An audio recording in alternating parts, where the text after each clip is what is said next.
Emma Watson and J.K. Rowling are the talking point again on social media. Emma recently appeared on a podcast where she discusses J.K. Rowling, and people are not buying it apparently. And J.K. Rowling made it quite clear she couldn't say even care less without even saying so. Hello and welcome back to Chat About It, Don't Shout About It with me, Rachel, the Queen of the Woke, as crowned by one of my haters. I crown you Queen of the Woke!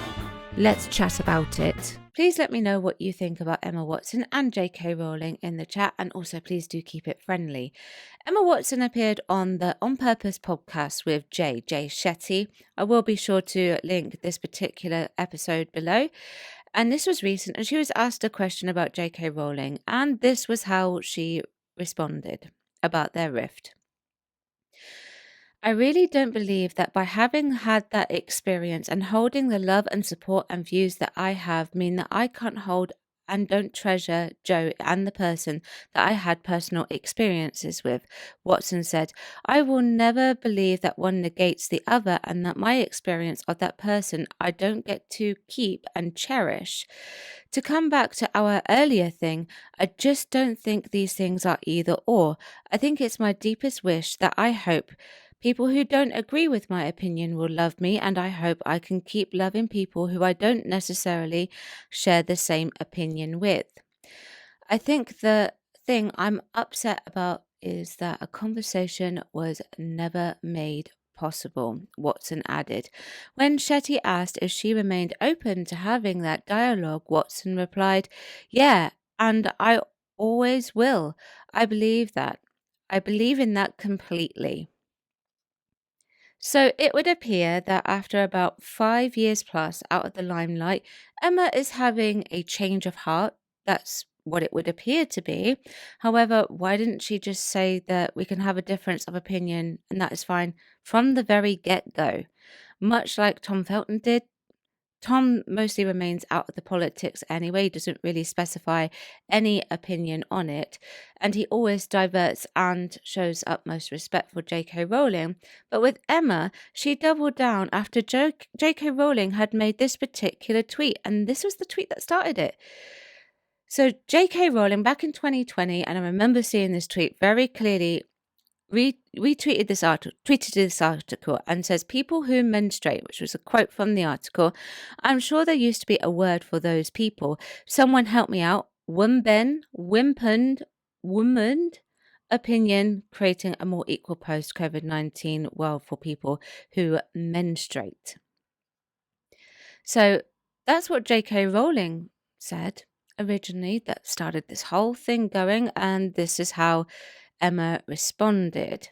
Watson joined Harry Potter co-stars like Daniel Radcliffe by publicly opposing Rowling, sharing in a statement, "Trans people are who they say they are and deserve to live their lives without being consistently questioned or told they aren't who they say they are." Now, Emma has had some thinking time and has said what she said on the podcast, and J.K. Rowling has not, as of yet, taken her up on this other offer. Instead, she retweeted the Intel lady. Now, if you don't know who the Intel lady is, that's fine. She creates spoofs and skits and things like that. I've used her videos in the past on this channel, but this is what J.K. Rowling said.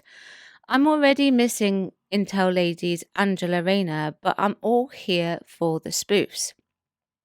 Now, I do believe that J.K. Rowling is not open to having a conversation at the moment, if ever, with Emma.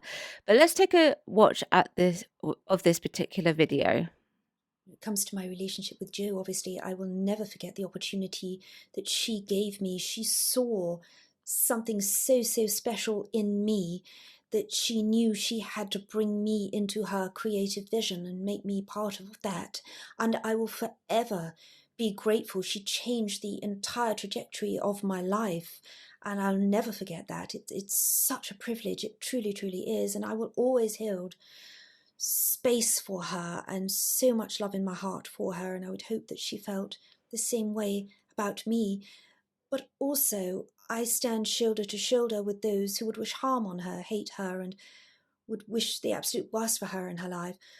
But those seemingly incompatible those two things can exist at the same time, which is why I love this incredibly diverse world that we live in. It can be so visionary, it can be so artistic, it can have so much depth of love and anguish at the same time, and peace and war and time and space. But we can all come together and also seemingly push each other apart and distance ourselves expediently. But I truly feel that there will always be a warmth and a love between myself and her. I know she's still writing, and hopefully those writings will one day become hit movies and perhaps a franchise, and maybe she would consider working with me again down the line. My agent hasn't called me in a while, so I don't know if that would be possible, but I truly would love to reconnect with her, and I hope she understands how much I truly love her. When it comes to my relationship with Joe, obviously I will...